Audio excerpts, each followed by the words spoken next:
Every time I move, it moves on the game.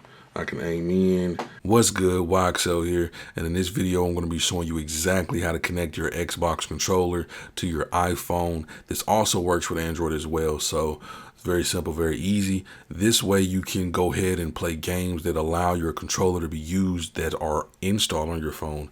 Or you can do this and use it for when you're streaming your console to your phone using the Xbox app. So the first thing you want to do is on your device, you want to go to your Bluetooth settings. You want to turn Bluetooth on, and down at the bottom on iPhone right there, you see other devices. So that's where things show up that you haven't connected to. Then on your Xbox controller, all you want to do is hit the sync button at the top. So once you hit that, it'll actually start to pop up very quickly. There you see it, Xbox wireless controller. You click that, and then you'll see that it connects to your actual device. Every time I move, it moves on the game. I can aim in.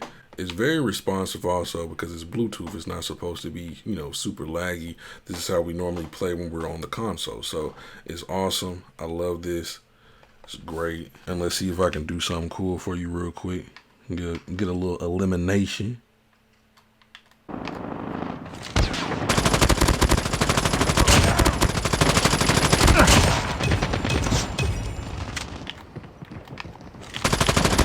Tied for the lead.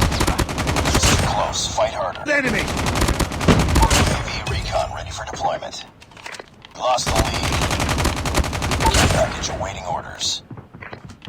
It's too close. Fight harder. Predator missile awaiting order.